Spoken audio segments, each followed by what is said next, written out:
Cannabis Common Sense, the show that tells the truth about marijuana and the politics behind its prohibition.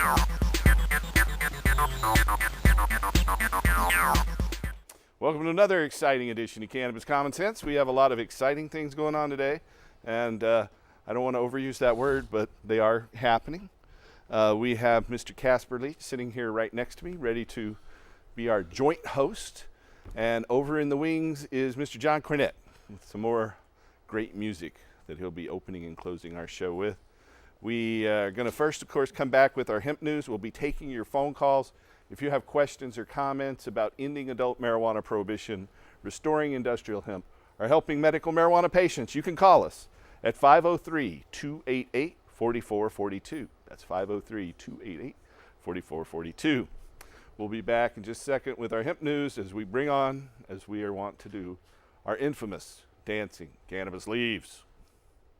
I feel the force.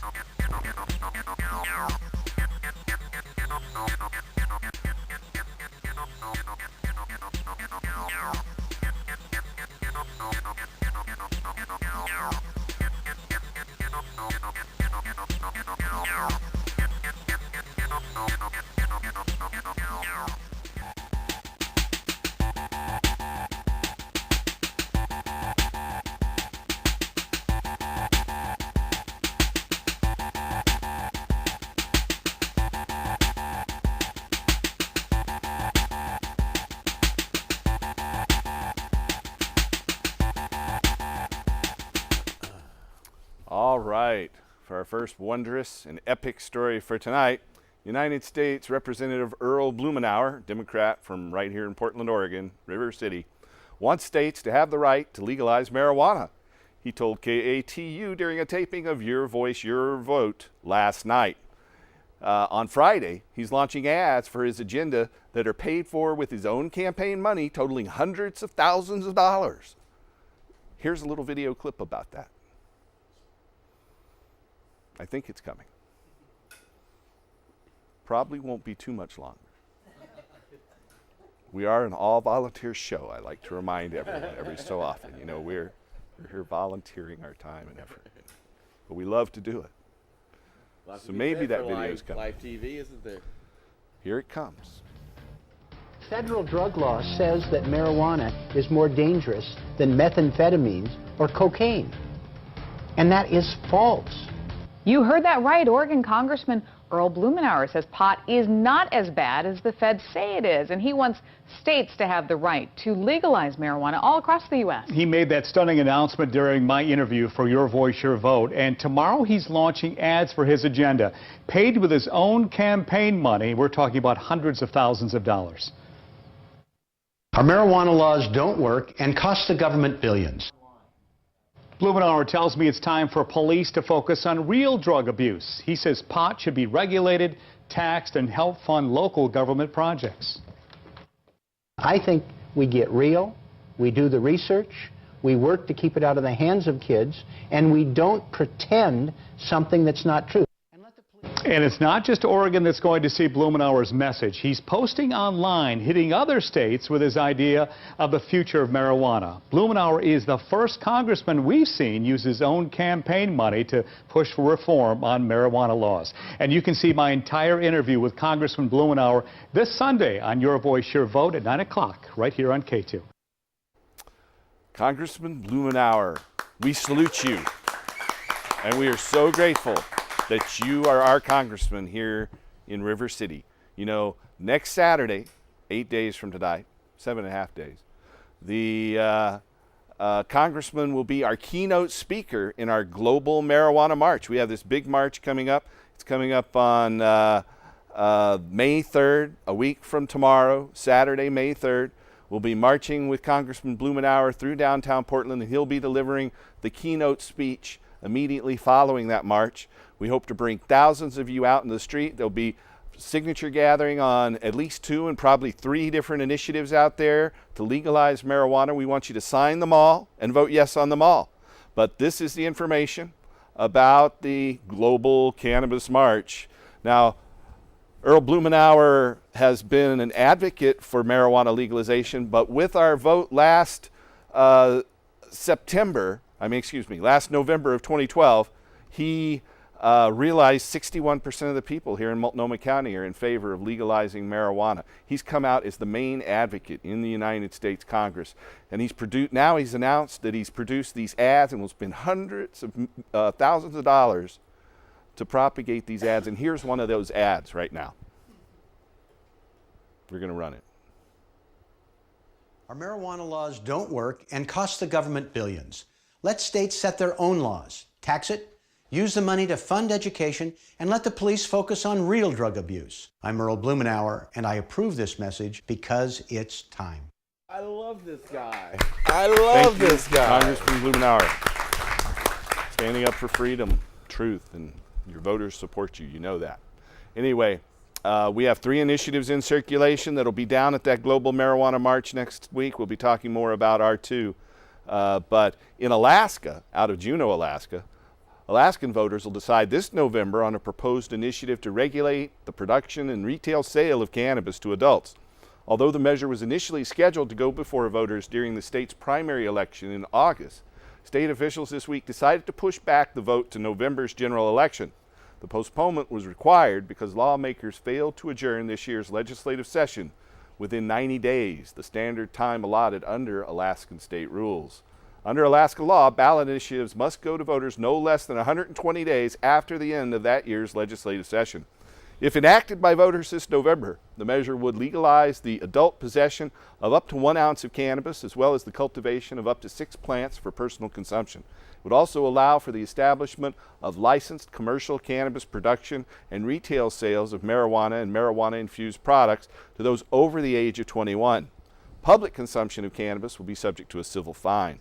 According to the results of the statewide public policy polling survey released in February, 55% of registered Alaskan voters think that marijuana should be legally allowed for recreational use, that stores should be allowed to sell it, and that the sales should be taxed and regulated similarly to alcohol. Only 39% of respondents there in Alaska oppose that idea. So it looks like we'll have votes here in Oregon and Alaska to legalize and regulate marijuana in marijuana prohibition coming this November, and also a vote in Florida to allow medical marijuana. In other news, drivers who've used cannabis cannot be charged with driving under its influence merely on that basis, even if some traces of it are still detected in their bloodstream, according to the Arizona Supreme Court, which made that ruling just last April 22nd.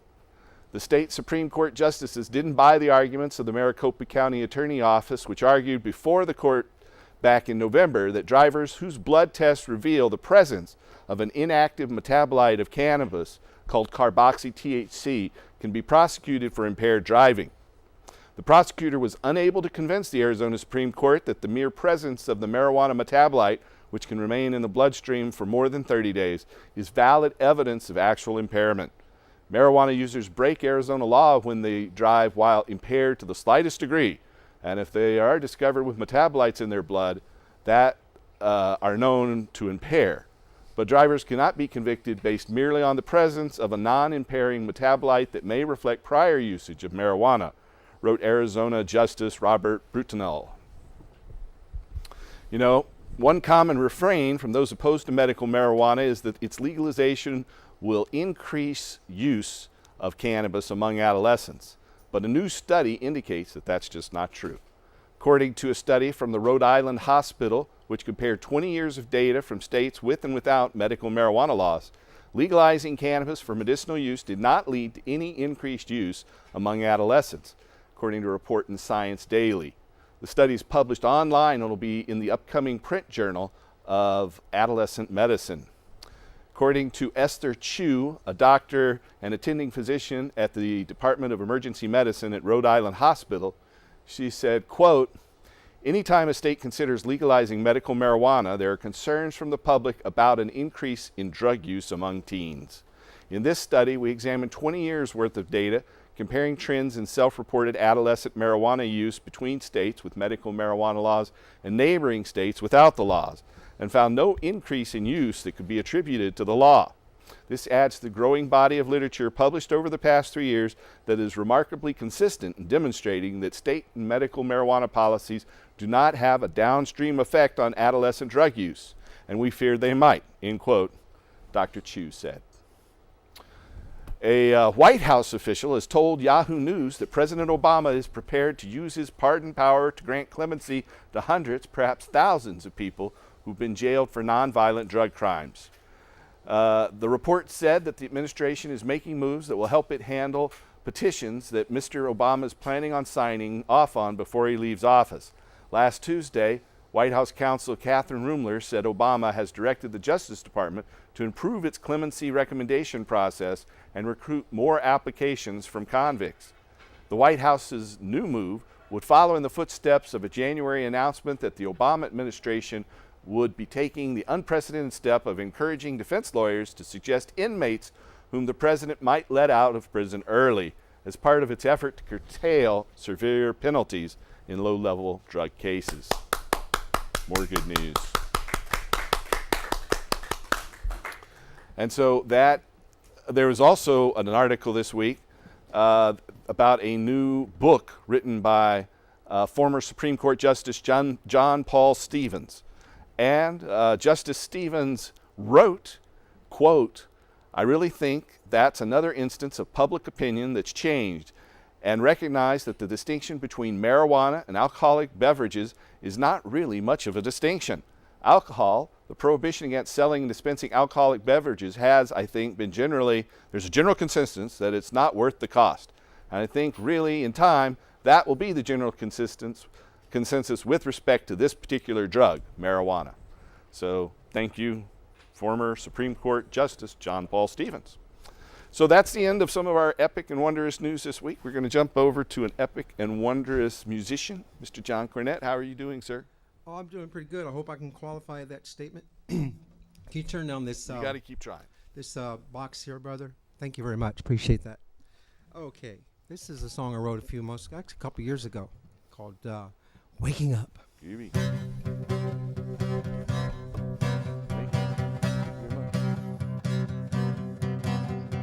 Chemicals billowing high in the skies. They say it's good, I say it's lies. I've had enough.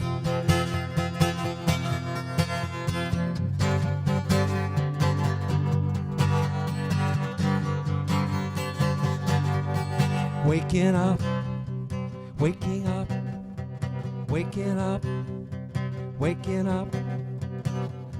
Mind control GMOs, don't ask me why. And poisons are killing our water supplies. Had enough. Truth is love, I want to share. Hope people are ready, and that the world cares. Waking up, waking up, waking up, waking up.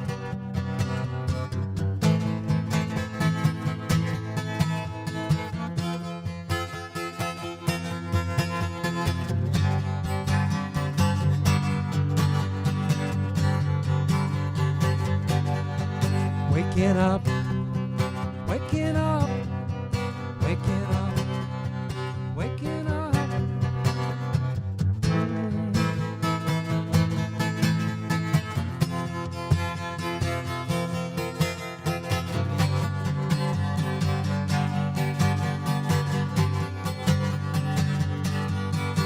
Waking up, waking up, waking up, waking up. We're waking up, now we are free, where we can go create a new destiny. Calling all peoples, all colors, all tribes. It's time to awaken, it's time to arrive. Waking up, waking up, waking up, waking up, waking up, waking up, waking up, waking up. I've had enough. That is great, John. Thank you, Paul. Thank you. very much. How appropriate. Very nice. Welcome, Casper. Let's Thank not you. tip over the water. Thanks, And Scott. happy Friday. Happy Friday to you. Don't mind me. I feel like reading the newspaper this evening. It's Yep, like we're very happy to announce that we just printed 20,000 of our new newspaper. It is fresh out there, and our buddy Willie Nelson has given us permission to use his image and has helped hook us up in a lot of different ways. We are now hiring petitioners. So we are expanding our petition drive. If you already have a badge for us, we need you to get started. Otherwise, contact our office if you're interested in being a petitioner at 503-288-4442. We just printed 20,000 of these and inserted one each of our signature in there. If you want to get some signatures, you can pick up this newspaper and you fill out a couple of those signatures, and that will make things help us a lot. Every signature, basically costs us $1 to $2 when we pay people out on the street. And we are going to start paying people out on the street. So we need your help. We got 2 initiatives out there. One of them is a constitutional amendment to end marijuana prohibition and stop people from being arrested for marijuana. And it would allow the state to regulate it with civil penalties, but not criminal ones. Then we have another initiative that would regulate the sale of marijuana to adults. It would allow people to grow 24 plants in 24 ounces. And we need your help on that petition drive. So if you want to get involved on those 2 drives, you can go to our web portal at hemp.org. That's HEMP.org. Or come on down to our office at 2712 Northeast Sandy Boulevard, right at that address at the bottom of your screen. Or give our office a call at 503-235-4606. Now, we are taking your phone calls tonight. If you have a question or comment for us, you can call us at 503-288-4442. And we have a caller here on the line. Welcome to the show, caller. Hi, Paul. Yes. Yeah, I got a couple questions. Okay. When you're storing your cannabis, what is the best way to store it? I've heard, you can put it in a deep freezer. That's good. A deep freezer is a good thing. If you put it in a cool, dry, dark place, bright light degrades THC over time. The cold will inhibit any other,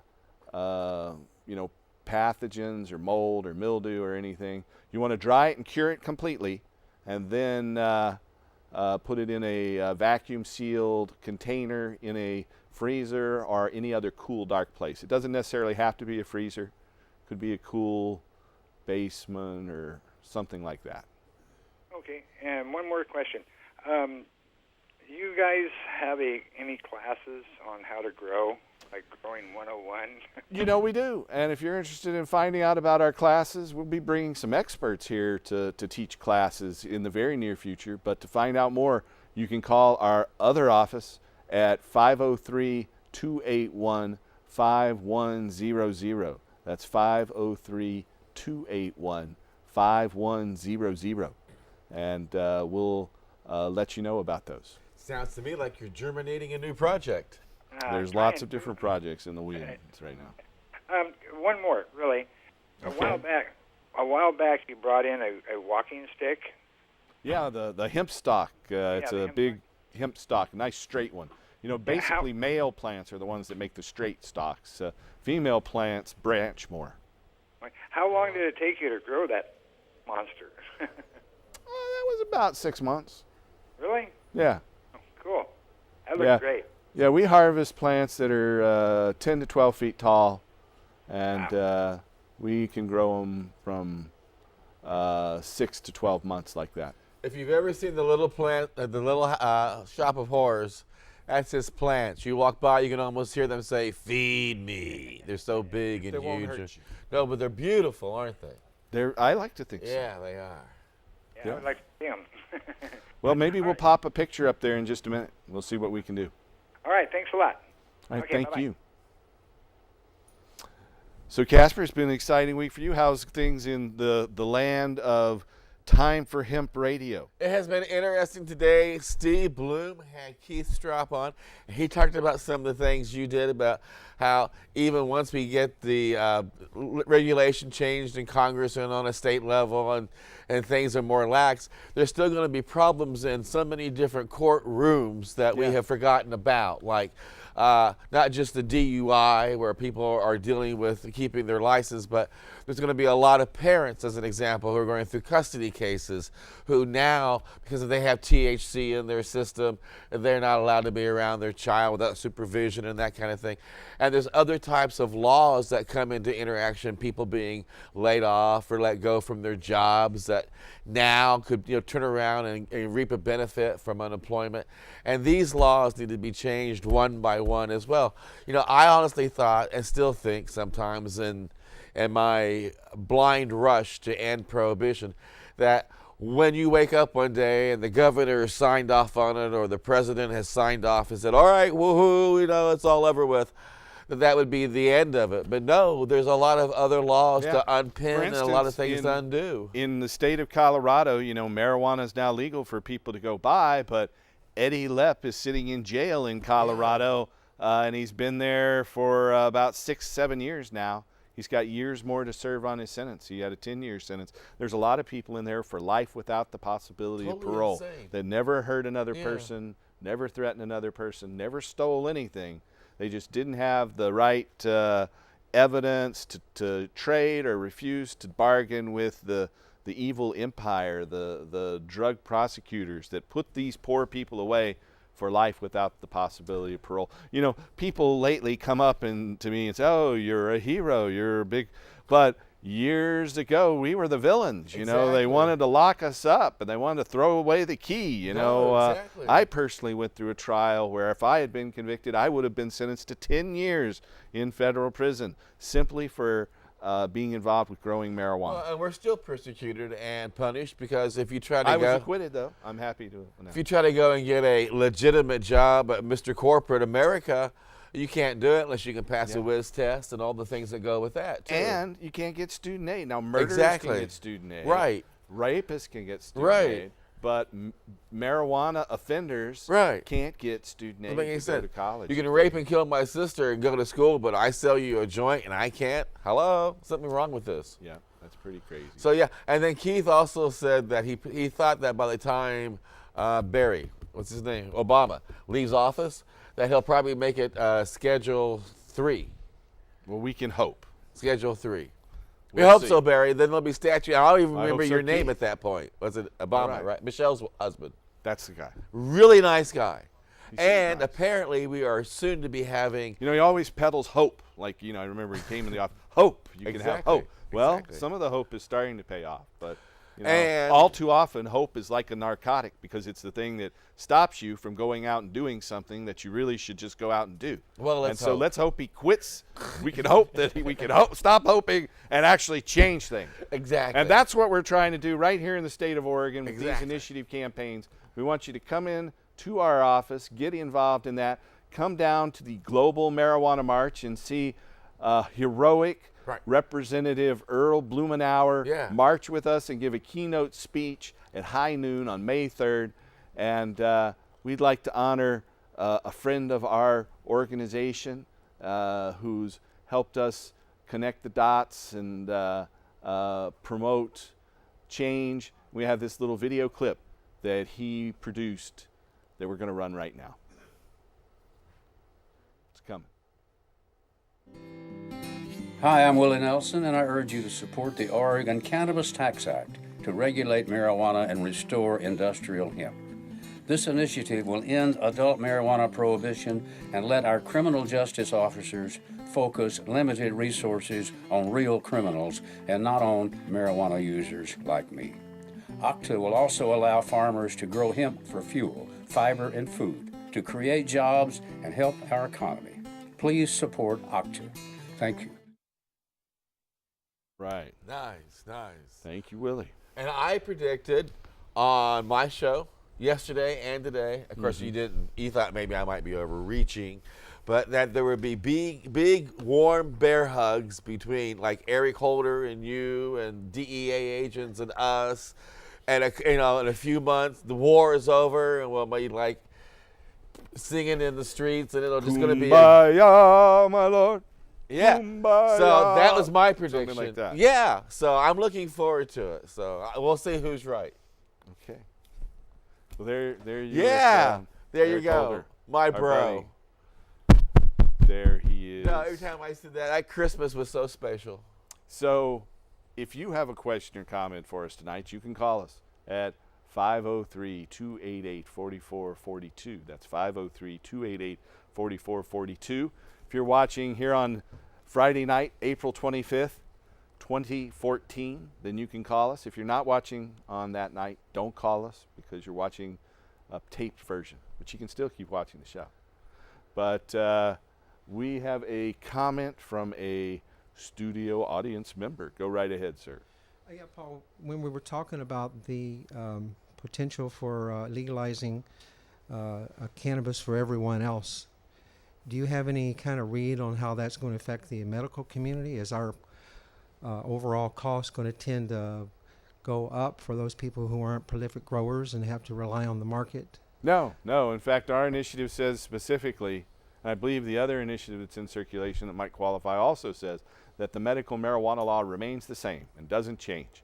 However, if our initiative passes and anyone can legally grow 24 plants and 24 ounces, any adult over 21 wouldn't necessarily need a medical marijuana permit to be able to do that. But if I think medical marijuana, according to our initiative, it says that medical marijuana will be sold at farmer cost to the patient, so that it will be subsidized by the sale of marijuana to adults, so over the age of 21 that don't have a medical recommendation. You're jumping up there, so you must want to follow up. Yeah, it was one other question. Oh God, dang, I forgot the question.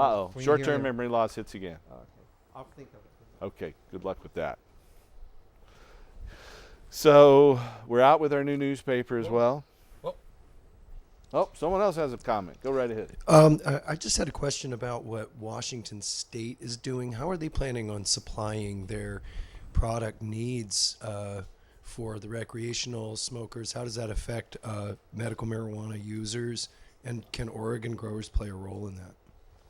I'll start with the last question first. Oregon growers cannot play a role in it because you can't cross state lines. Each state program is just meant for residents of their state, except here in Oregon, out-of-state residents can get an Oregon medical marijuana permit as well. And so in Washington State, Washington, we can get medical marijuana permits for other state residents, but they're not directly from the state. So what's happening with the recreational market is they've already started to license producers. Once those producers harvest, then that cannabis will be transferred to a separate business, a processor. There's a 25% tax on cultivators and a 25% tax on processors. And there's a rule that there can't be any vertical integration. So it has to be a separate company that grows, separate company that processes, and a separate company that retails. And there's a 25% tax at each state along the way. Plus, there's a Washington State sales tax on cannabis. So it'll be pretty heavily taxed. Probably not as heavily as tobacco is, though, in terms of percentage of the actual end cost. But the medical marijuana law up there was not changed. A lot of patients were worried about it affecting their law. The legislature considered some pretty bad laws, but nothing was actually passed by the Washington State Legislature in Olympia.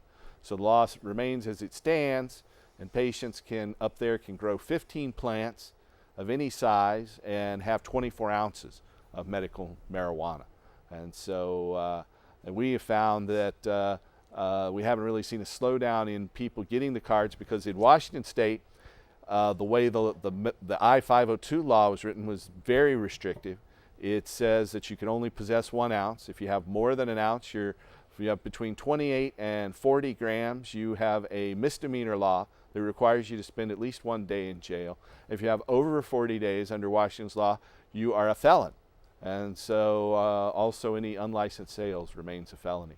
And in Washington State, you cannot grow your own unless you have a medical marijuana recommendation.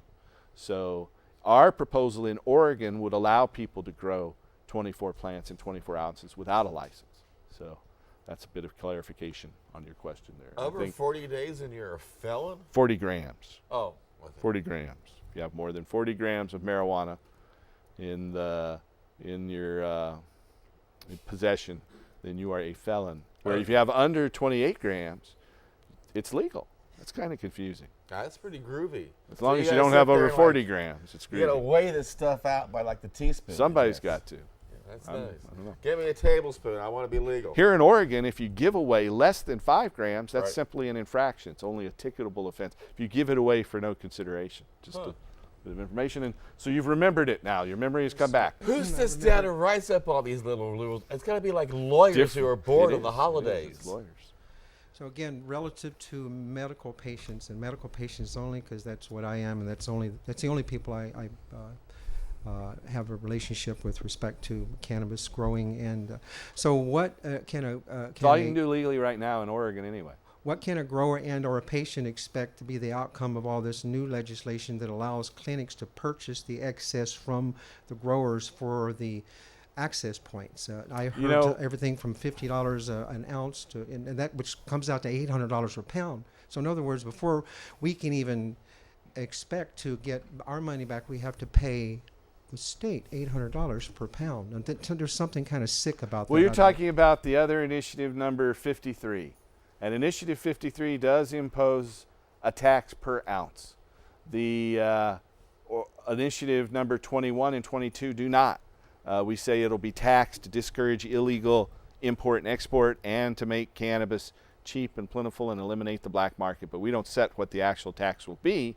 And so our law is actually our proposal, Initiative 21 and 22, are much more liberal, are expansive, as some media have reported, than that other initiative out there, number 53, which says I think you can grow, what is it?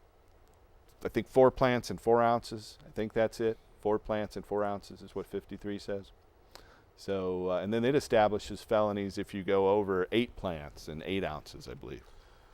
Just out of curiosity, because it also puts it under the Liquor Control Commission. Initiative 22 will create a new cannabis commission, where Initiative 53 will put it under the Oregon Liquor Control Commission. Just out of curiosity, because I haven't had a chance to review this, but something you mentioned made me curious about it.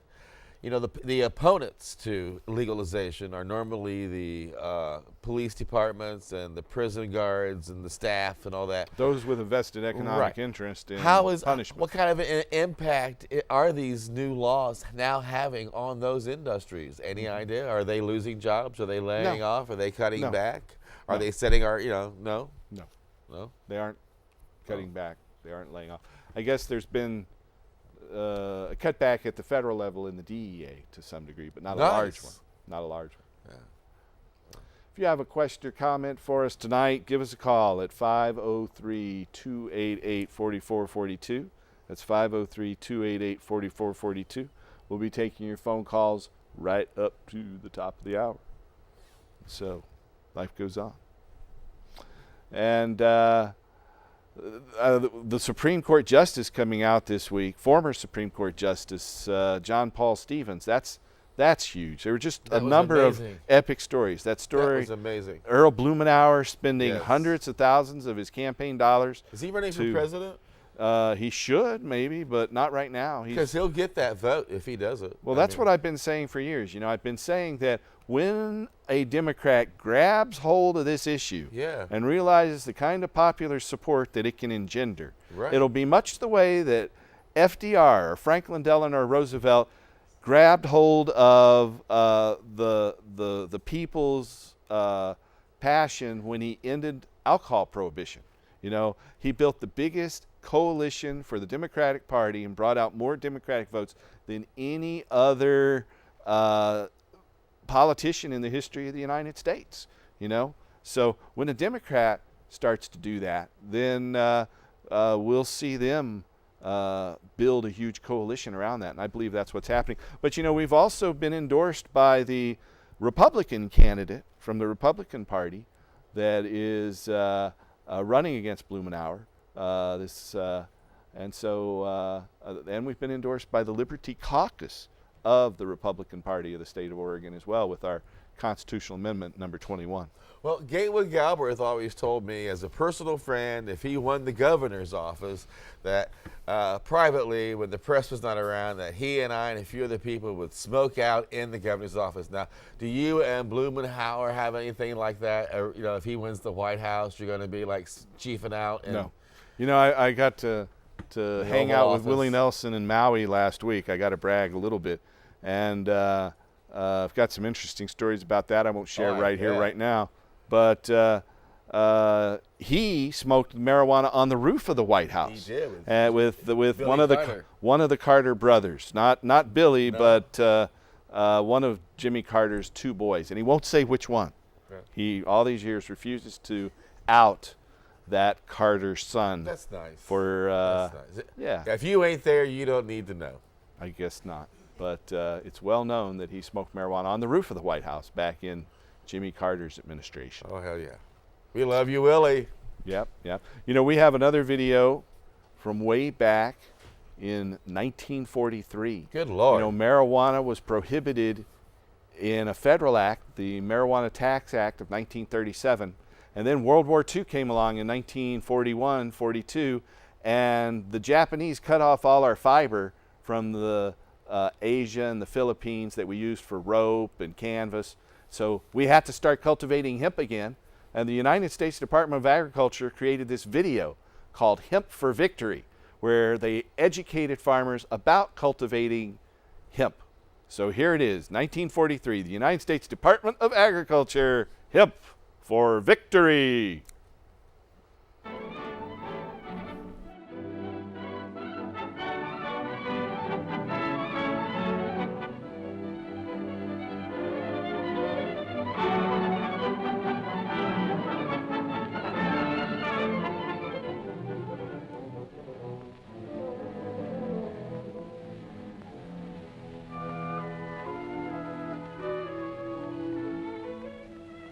Long ago, when these ancient Grecian temples were new, hemp was already old in the service of mankind.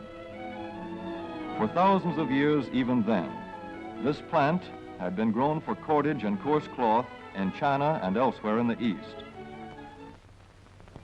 For centuries prior to about 1850, all the ships that sailed the western seas were rigged with hempen rope and sails. For the sailor, no less than the hangman, hemp was indispensable.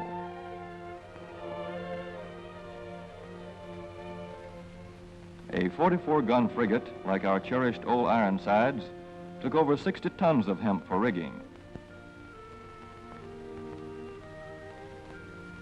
Including an anchor cable 25 inches in circumference.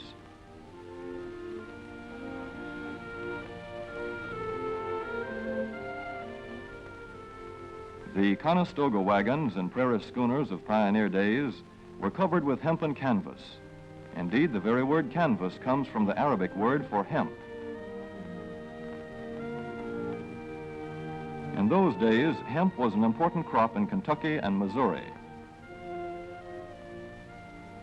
Then came cheaper imported fibers for cordage, like jute, sisal, and manila hemp, and the culture of hemp in America declined. But now, with Philippine and East Indian sources of hemp in the hands of the Japanese, and shipment of jute from India curtailed, American hemp must meet the needs of our Army and Navy as well as of our industries. In 1942, patriotic farmers at the government's request planted 36,000 acres of seed hemp, an increase of several thousand %.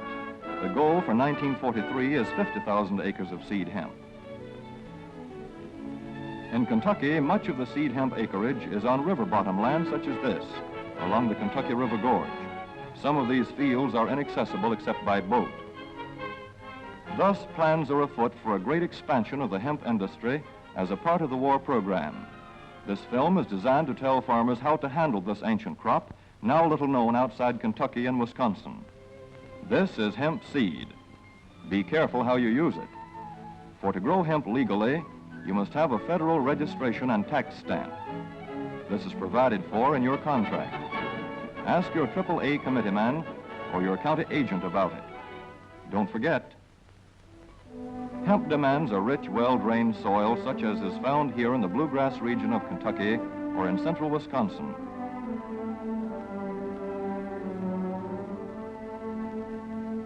It must be loose and rich in organic matter. Poor soils won't do. Soil that will grow good corn will usually grow hemp.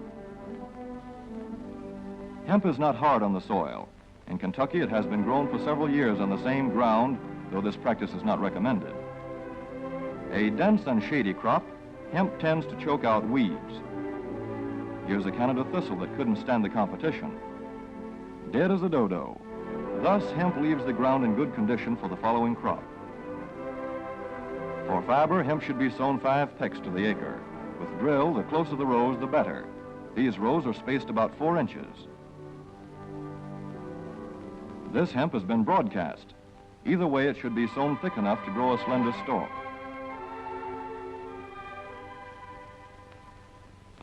Here's an ideal stand.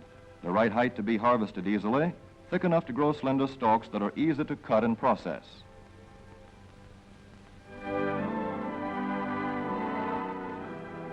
Stalks like these here on the left, they yield the most fiber and the best. Those on the right are too coarse and woody.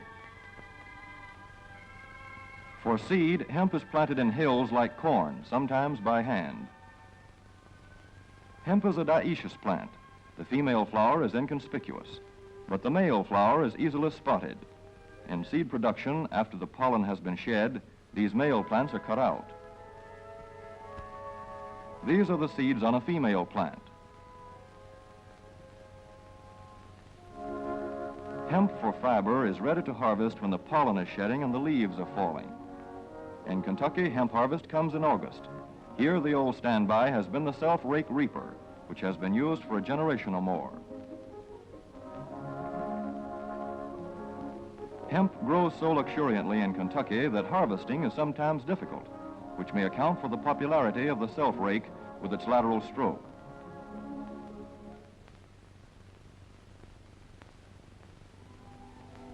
A modified rice binder has been used to some extent. This machine works well in average hemp.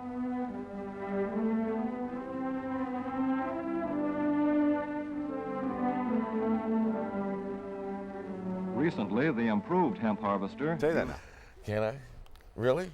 I can't believe that they had that film, that information, that knowledge, and they still outlawed it. It's like somebody telling you water is like 90% of your body and you must drink it every day. And with that said, it's illegal, and if you get caught with a glass of water in your hand, you're going to jail. That video was squirreled away in a cabinet in the Library of Congress, and our mentor and co-worker who passed away a few years back, Jack Hare, searched through the Library of Congress and heard about it and asked for it. And one day he got a box that had that video on a 16 millimeter reel of film, and he saved it and brought it in and made it popular for all of us. So Jack was someone who worked with all of us as well, so we're proud to have done that.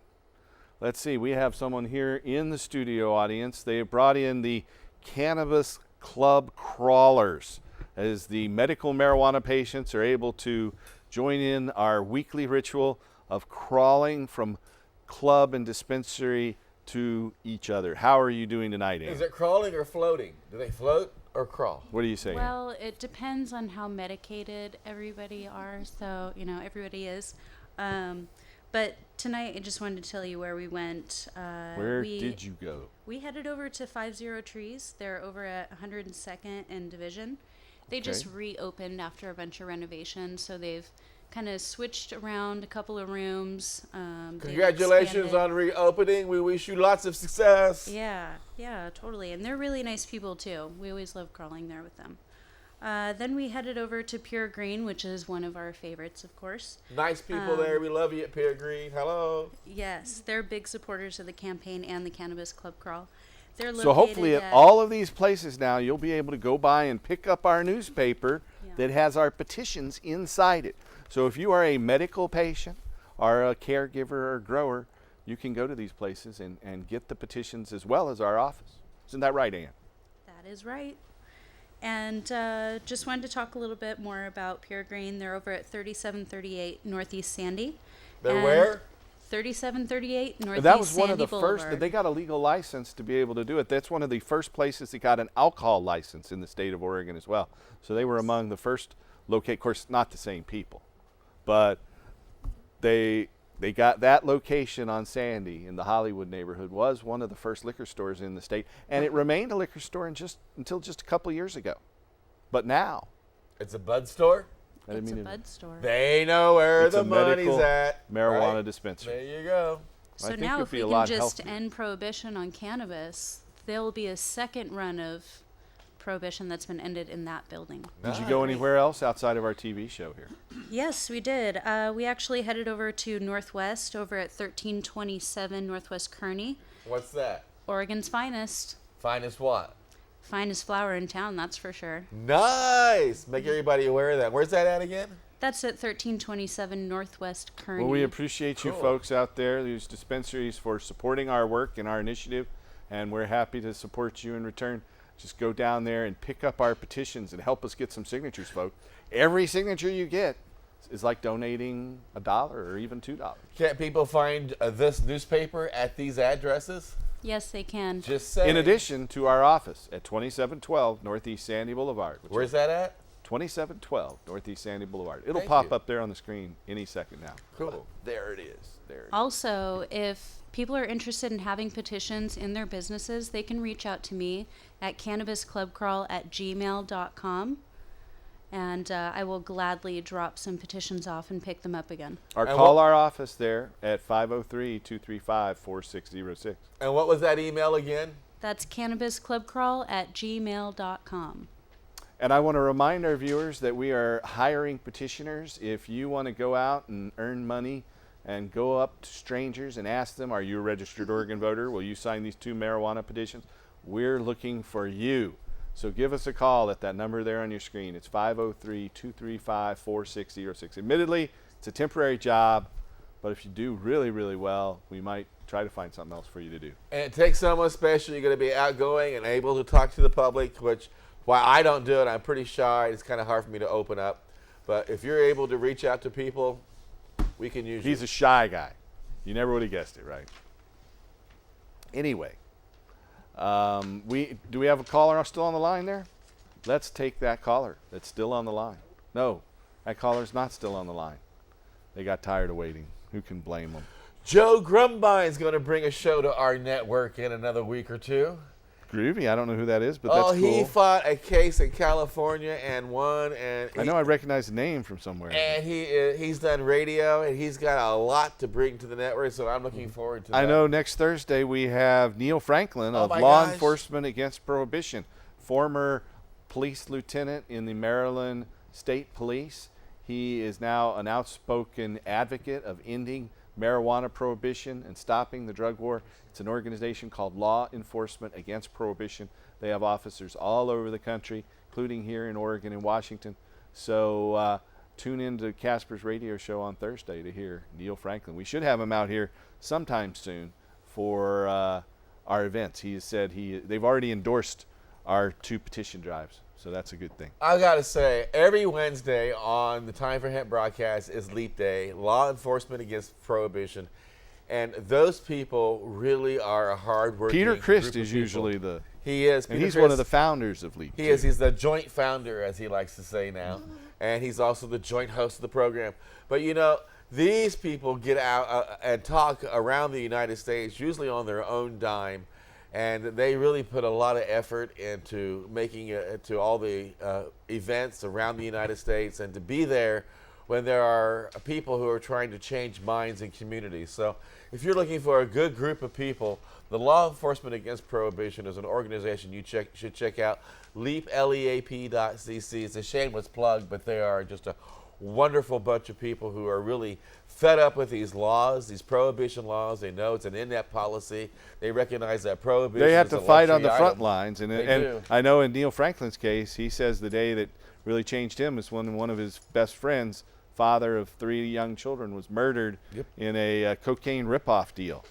You know, the guy came and didn't have the cocaine but wanted the money and shot him and killed him to take it. And instead of throwing in the towel, he gets up every day and comes out and now fights to end these prohibition laws. And that's one of the things that drives all of the people in the law enforcement against prohibition. Really, they're a bright group of people. They're lawyers. You know, if you got a DEA agent who's trying to speak in your community about how marijuana is bad, they got DEA agents who'll come and talk in your community about how marijuana policy, how prohibition is just a horrible policy and it's a luxury item we can't afford. If you got chiefs of police, you got sheriff's departments coming out, they can match them toe to toe. You got prison guards, you got border guards that are coming to your community, standing up saying marijuana is bad, we need to keep it, the laws enforced. They have reasonable people who can match those members of the law enforcement in your community who are speaking against ending prohibition. And so obviously both of us strongly endorse law enforcement against prohibition. This group of former law enforcement agents and a few current ones. One more thing that does concern Peter Criss, that when we end the prohibition on marijuana, that people will still overlook the fact that there's a prohibition on other drugs. And he points out, as long as there's a prohibition on anything, you will have a black market, you will have a problem. And so I want to push a few different things. First of all, since it's there on the screen, we'll talk about our initiative. We have 2 initiatives in circulation. Initiative number 21 that will end marijuana prohibition. It will allow the state to regulate, won't allow criminal penalties, but will allow civil penalties if people violate the new marijuana regulations established by the state. Initiative 22 establishes those regulations by the state. It says that they'll set up a new Oregon Cannabis Commission that will regulate the new market to lower misuse and abuse and stop the illegal import and export of cannabis. So it will allow every adult to grow up to, I should say, 24 plants and 24 ounces. So that's initiative 21 and 22. You can print that out on our website at hemp.org. Just go to hemp.org and click on print the petition or sign it, or click on I-21 or I-22 and you can print both of them out. You'll get a single signature sheet if you have a printer. Sign it, take it in to us or mail it to our office. This address, it's 2712 Northeast Sandy Boulevard. That's 2712 Northeast Sandy Boulevard. You can bring it in or mail it. It's Portland, Oregon 97232. It's Portland, Oregon 97232. Or if you want us to mail you out a petition package, we'll do that too. We'll even mail you one of these nifty newspapers. Just call us at 503-235-4606. That's 503-235-4606. But you have to promise that you're going to mail those petitions back to us. Or you can go out there and pick the papers up. Just get us those signatures. We have 10 weeks right now until July 3rd to turn in at least 170,000 signatures on Initiative 21, which is a constitutional amendment, and at least 140,000 signatures on Initiative 22, which is a statutory measure. We actually need 87,284 valid registered Oregon signatures on the statutory measure, I-22, and we need 116,217 signatures on the constitutional amendment, I-21. But all of those have to be registered voters, so we have to turn in a buffer of at least 50% more signatures.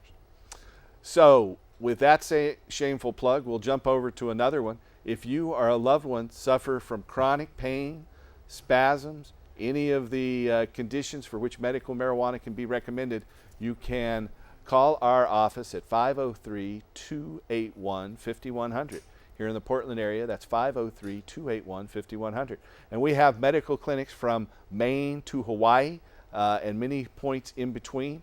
If you need medical marijuana anywhere in the country, actually any person with a medical condition in the United States can get an Oregon medical marijuana recommendation from the state.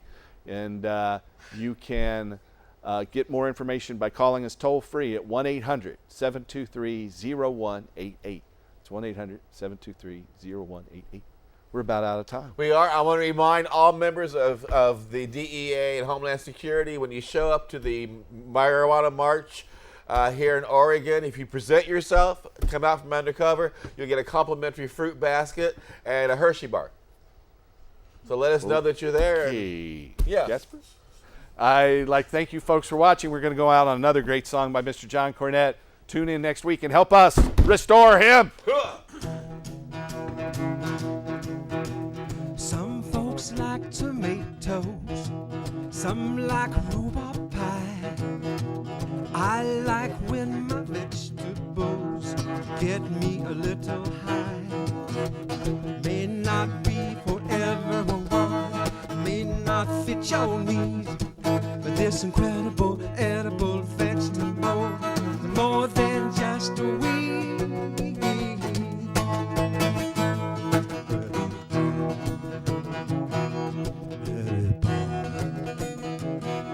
Vegetable.